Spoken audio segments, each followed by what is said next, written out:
My name is Kevin Frane. I'm the operations manager for Kitchen Ventilation Systems, which is a subsidiary of Greenheck Fan. The reason we're in Cleveland County is because our corporate office, which is located in central Wisconsin, chose to relocate some of its product due to some expansion needs and constraints. Many people talk about moving their product. It wasn't for the sake of laying anybody off or downsizing of any sorts. It was actually the opposite, and we were trying to kind of strengthen our kitchen hood market, and there's a large need for kitchen ventilation equipment in the southeast. A lot of our customers are very close to the eastern seaboard. As a result, I was tasked with relocating that portion of the HVAC needs as far as the company goes. Why we chose Cleveland County, we actually looked at many different states. We looked at North Carolina, South Carolina, and Tennessee. And Cleveland County stuck out in many different ways to us to be advantageous, not only from a benefit side, economic development side, but also from just a peaceful little down-home community with still some of the perks and being close enough in proximity to the larger cities that if you choose to partake in those types of activities, that's close enough as well. So, all right. Is that what you're looking for? Yeah. All right. Let's go deeper into what Cleveland County looked like from an outsider's point of view before you got here. What were the things that were what were the metrics that looked good? Well, the metrics that look good to us from a company standpoint were from the freight lanes. We were very close to satisfying all the customers' needs. So Cleveland County is situated very nicely in servicing the southern portion of the United States, Florida, Georgia area where a lot of our customers reside, as well all the way to the northeast. It's very important to get our product to the customers as quickly as possible. So from a professional side, the freight lanes, doing business was financially, I guess, conducive to our business goals, and the proximity to colleges, larger towns, other things. So for some entertainment, holding corporate events, those types of things were conducive to a professional side. From a personal side, it seemed like a nice place to raise a family. People were very friendly, almost so much so that it was a little weird at first, but everybody was really friendly, a very welcoming community. The schools were very welcoming to my younger daughter at the time. She was 8 when we moved. She's now 11, loves the schools. Everybody was just so very welcoming. So from the business side, it made sense on paper and by the numbers. From a professional side, everybody knows that if you can keep your family life happy, then it makes everything happier. So that made life much easier as well in the transition to the Cleveland County area. I'm curious what you knew about the employment situation down here, whether you saw a need, people underused and looking like people looking for jobs. Not only underused, underemployed, unemployed. There was, and that factored into from the business side in our decision making to relocate to Cleveland County. There was an available labor pool.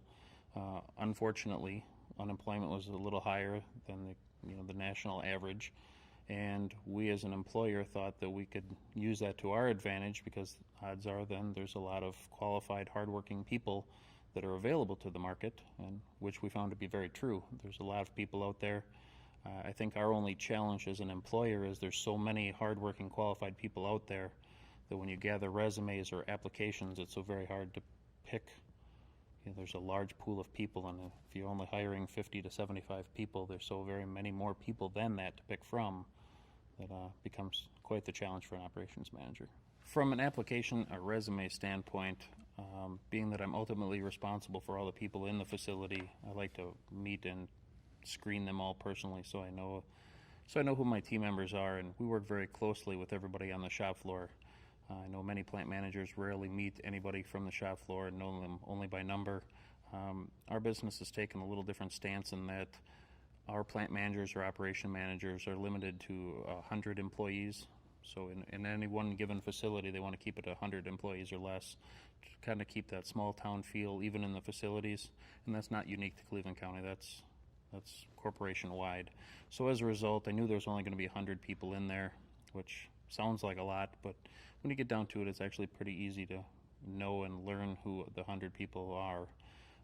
So we received thousands and thousands of applications and then started a little tedious process of working through all of them to narrow it down to the most qualified people that we thought we could find in the community, which turned out to be really great. We've got a lot of real quality people there, a lot of hardworking people that are really driven to succeed in life and from a business standpoint. So, Are there any individuals that stood out that maybe you said to yourself, that person seems like Shelby? That person just feels like it.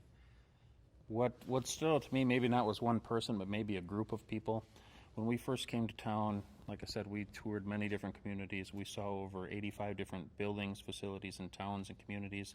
So for any one town to stand out would take quite a bit to kind of stand out in nature. I think what stood out to me the most was when our group of people, our core executives, developed our team and were tasked with finding a location. We came to the Shelby and Cleveland County area, and we got together at the country club for just what we thought was going to be a quick luncheon, and didn't realize that the whole country club was full of people that were very interested in our relocation to North Carolina and Cleveland County. We didn't really receive that warm of a welcome. Not that the welcome we received other places wasn't warm, it just wasn't quite to that magnitude, or wasn't quite to that nature, really. That there was a lot of people. We collected a lot of business cards. I wish I could remember half of the people that came to visit us that day, but I guess what stuck out in my mind was the number of people and how genuinely interested they were in, getting us to the county to help out the county residents for employment. You said that your impression was that the people here were sort of like super friendly, like on steroids. They are very friendly, in an outgoing fashion. I'm obviously not from Cleveland County by nature, but not to say my hometown wasn't friendly, but everybody has their own little group of friends, and you're used to interacting with those people from your hometown. Coming to somebody else's hometown, they have their own set of social natures, and as a result, they're all a little different than what I was used to. Almost, super friendly as of sorts, but not so much in a bad way. It's just everybody was so very friendly. It was a little hard to understand kind of the friendliness, I guess. Yeah. So you're incoming head of the Chamber of Commerce? I am next year. Talk about what led to that and your impressions of the business community. One of my things, from a personal standpoint, professionally everybody wants to grow, everybody wants to succeed from a professional standpoint. And I guess it really depends on how you measure success from a business standpoint, whether it's your salary or your growth, all of which are important to some people. I guess my definition of success kind of differs from probably most. From a professional standpoint, I have my own goals and what my boss grades me on, but I think from success and my standpoint of success is kind of how much I can impact others. So I really wanted to get involved in the community, whether it be education, just people in the community. Everybody is so very friendly to me. I kind of wanted to help give some of that back. So I tried to get involved with some of the people that were, heavily involved in bringing me to their community as kind of a sort of a way to give back. So I became involved with the Chamber of Commerce. Eventually it led into a chairman of the board position, but prior to that I was just trying to help make the community a better place. Not that it wasn't very nice, but tried to help out any way possible. Try to add my 2 cents, which I'm kind of known for being a little opinionated, and offer that up on occasion, or to anybody that's willing to listen. So, and becoming involved, going to a lot of the events they had, a lot of the networking things, just in becoming involved, I guess one thing led to another, and led to a position on the board, which led to then a chairman position. So, guys, chime in at any point. I know where I'm Doing good so I was just even wondering, Kevin, about when he was leaving any characters in the plant. Do plant workers today? I know mill workers used to, like at breaks and recesses, go outside and gather. mm-hmm. What does a worker do now in a modern manufacturing facility like yours? What's his life different from your life or her life? Well, I think right now the difference between, I actually started as a shop floor employee many years ago. Shop floor life back then was much different. We all got together outside and ate our lunch together. Everybody started together. Many of us rode to work together. It's a little different now in that technology certainly has a play or an impact on our employees. Our employees, we try to tailor their work hours and their schedule to something conducive to family life. I know everybody hates second shift, so you don't get to the Friday night football games, the hockey matches, the whatever, so we really try to avoid working Friday evenings. Our second shift works 4/10s to kind of help accommodate family life. It seems to be very important to the employees. It was to me when I was on second shift. I obviously didn't have a plant manager that would let me off every Friday night, but we try to be awfully conducive to, family members and letting them off. From the technology standpoint and having our employees have so much technology available to them, it seems as though before work, everybody's trying to get their order in business for the day. But at break time, as soon as the buzzer rings for break, it seems like everybody's either picking up PDAs or Blackberries or iPhones or Droids or whatever it is that they have, and they're texting and emailing and calling, I guess, whomever is not right there at work, because I would hope they wouldn't call them if they were at work. But it seems like they spend a lot more time using technology to their advantage to stay in touch with, I'm going to assume, our friends and family around the area. We sure do have a few cliques of people that get together, and at break time they'll play cards. We have the lunch group that will bring in lunch. They obviously pay for it, but we quick run out and get it for them and bring them back. We do quite a few team building things. We're having one this Thursday, actually. We're having a field day. My daughter's 11, so she has field day at school, so we're using a lot of those same antics at work. We're having tug of war, the sack races, football toss, balloon toss, those kind of things at work. So we'll be doing those this week at break time. When you were hiring your workers, were they capable of being retrained? Did they resist the higher technology that you all Oh, no. When we retrained our employees, one of the things we knew in relocating to Cleveland County was that it was a heavily textile industry prior to our arrival. I don't think that was a positive or a negative for us. They had their mentality. They became accustomed to the technology they needed to use in those mill industries. To train them in our type of industry worked out very well. We found that if we could which there was plentiful amount of hardworking people, to teach them the technology that we needed, well, it really wasn't that much of a challenge at all. We just taught them what our customer expects and some of the daily routines that they're going to need to do in order to be successful in our job market, which then makes our business successful and leads to continued expansion. No, they were. When you were doing your interviews, I know you can tell later, but when you was doing your interviews, were you able to, in your mind, pick out 2, 3, 4, 5 people that you thought these people eventually soon will be in management? From an interviewing standpoint, we met with our HR representative, and it was kind of our motive to hire people that we could groom into management positions. And we started off with approximately 8 of those individuals, of which probably 5 have been successful in moving into team leader positions. We did the same with some internships through the college. Those positions have grown actually to just most recently a sales promotion position for a gentleman that started off as an intern, grew into a welder, grew into a team leader, and now was promoted into our sales organization. So it was a very nice internal growth for him. We have many others that have grown in positions, even those that we didn't hire to originally start off as management, many of which have been promoted into higher paying positions within our facility, whether it be welding or fabricating or laser operators, logistics. We have many different positions that the people that we started off have grown into. We really try to promote from within and try to hire people that are driven to succeed, and so far it's been working very, very well for us. If I look forward to 2020, I would think that through the efforts of the Cleveland County's Economic Business Development Group and many of the other instrumental organizations in town, the community college, and many of the other people that are striving to make Cleveland County a better place, I would think that it would be a very vibrant economy with many different employers moving here. We've had a lot of success even in the down economy.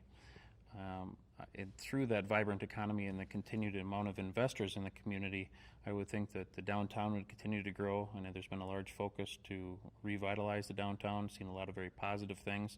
We're sitting in one of those very things that took place, which is very nice for the community. I think there'd be more and more of those and other things that would help bolster the downtown activity, and I think that would just spread into further economic business development. Anything struck you about the business community? Its entrepreneurial spirit, its ability to look forward and to innovate and to not be hidebound by old standard operating procedures or anything like that? At first glance, I think Shelby and Cleveland community are kind of a diamond in the rough, maybe so to speak. They're not your average mill town. Everybody thinks of textiles as your standard little mill town. I grew up in northern Wisconsin where it was paper mills, and it was always a mill town there. It doesn't really have that mentality. If you scratch the surface and get to a little of the hidden gems beneath, there are many different organizations trying to look forward, the community college being one, Destination Cleveland County being another, that are able to see some of the things that continue to make Cleveland County a great place to live. Continued growth in the community just to help make things a better place. I guess as a parent, I just hope that my daughter is successful in whatever she does.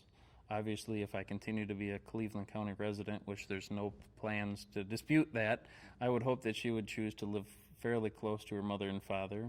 But I just hope that she's successful in whatever she chooses to do, and if it's in Cleveland County, I most certainly wouldn't stop her from doing that. Your mama didn't stop you from moving down here, did she? She sure tried.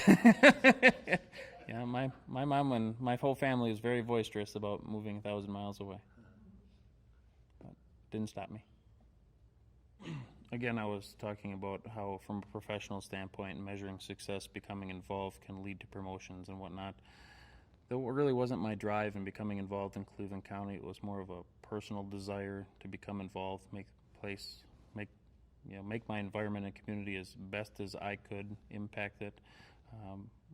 Like others have said, I've joined many different organizations to try to help make it better, and it's my drive continually deep down just to make Cleveland County and Shelby in particular a better place to live. And as kind of a personal goal, I want to become as involved as I can. Just right now trying to figure out which organizations are best to become involved in, because there's so many organizations trying to make Cleveland County a better place. There's only so many hours in a day. And sometimes it's a little difficult to pick the group of people that is most impactful in the community. There's so many of them out there. There's so many to choose from. You can't hardly join all of them. But trying to pick out the ones that I can blend well within. Again, there's so many that I can blend well within that it's a little hard to choose which ones to join. But it is my personal goal to continue to be involved, even more so here in the near future, and just try to be impactful so when I look back, I can feel good deep down that I was successful within the community to truly make it a place that I can call home. What one word would you use to describe the workers in your plant? What one word would I use to describe the workers in my plant? I would say extremely diverse. We've got a group of people that are comedians. We've got a group of people that maybe keep to themselves, but don't let it fool you. They are still driven for success. We've got a lot of extroverted people that are not afraid to share their continuous improvement ideas. As a plant manager, it's one of my responsibilities to continue to grow the business, keep operating costs low, keep that P&L as best that you can to show as much profits as we can to keep our shareholders as happy as humanly possible. Any good plant manager will tell you that comes from the people within your facility. They're the ones that do it every day. They're the ones that know where all the opportunities reside to make things better. It's their job to share those ideas with me, and then my job to get involved with them. And then together as a team, we'll implement those continuous improvement ideas to remain prosperous and very profitable, which will hopefully lead to even more and further continued improvement. What about diversity from a just ethnic and national point of view? Do you see We've got South here? We've got people of every nationality and every shape and size and color that you can possibly imagine, which makes for a very diverse work group. Leads to some pretty interesting conversations at break time. Very few, if any, conflicts have arisen because of our diversity, and I think actually it's been a learning curve for many of our employees, and myself in particular. My last place of employment was not nearly this diverse. And as a result, I've learned of many, many positive things along the way. I bet I know the answer to this, but is your plant competitive with other facilities, like facilities within the corporation? Competitive Okay. from a P&L standpoint? Right. I can share that one with you. The profit and loss statement, as of, we're so heavily graded on, especially being an operations manager. In relocating to the southeast, we've shown that through the continuous improvement initiatives, through some other, the freight lanes that I was talking about, saving money in freight, we've actually shown to be one of the most profitable business units within our organization. In saying that is a very proud moment for any operations manager, because my business unit represents currently only 5 to 7% of our total revenue as a company. But from a profitability standpoint, we're constantly getting accolades on how well we do, how we can keep costs low, and the success of our coworkers, our team members, and how well they do and how driven they are to succeed in the job market, not only from our P&L internally, but as a competitive edge. It has proven to be very worthwhile, and it's helping us take market share every day. We're making a lot of money. Yeah. We're making good money. I'm just interested, and this may be an unfair question. Is there any way to categorize the people of this region and the workers of the region as opposed to the workers in Wisconsin? Is there any mindset that's different, or do you, that might cause this to be? I mean, the answer could be it's your leadership that's making people, be more productive. There's What contrast do you see between groups of people geographically, Okay. or whatever, socially? I can carefully put that together, as we've run into a few conflicts before in talking about some of that same thing. I think one of the things that has helped us become very successful in Cleveland County is not only the drive to succeed, but the flexibility in our workforce.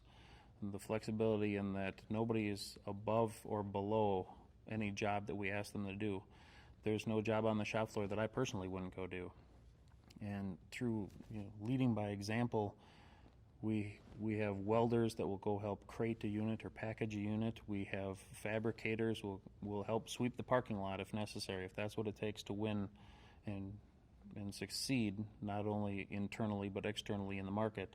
And that's what they'll help us do. The flexibility of our workers is phenomenal, and which is very, very nice for any operations manager to go out and ask somebody to do something and not have to deal with all the internal conflicts or the reasons on why they can't do things. So. Got to figure that in there's certain kinds of towns where when an industry has suffered, there's a pool of people who have an extra degree of motivation and who really kind of find them at that sweet spot between disenfranchisement and despair. Right. We actually polled our workers. We have all of our new hires go through. I have a 2-hour expectations meeting with them, and I've often thought that if people simply knew what we expected as an organization, as a management group, if we told them what we expect, then they would help us hit those goals. In our expectation meeting, we poll all of our people. How many of you have been laid off? How many of you have been in a facility that has closed down? Everybody has been in one place of employment that has closed at one time or another. Some of our employees have been in up to 7 plant closings. So they're familiar with what it's like to have the doors shut behind them, not to return to that place of employment. And having that feeling, I can only imagine, runs very deep, and you'd want to prohibit that at any cost. And I think that's what helps drive our productivity, our flexibility, just the drive to succeed, the people's willingness to help us win. There's very few complaints. It's more of the question on how much more can we do to be successful.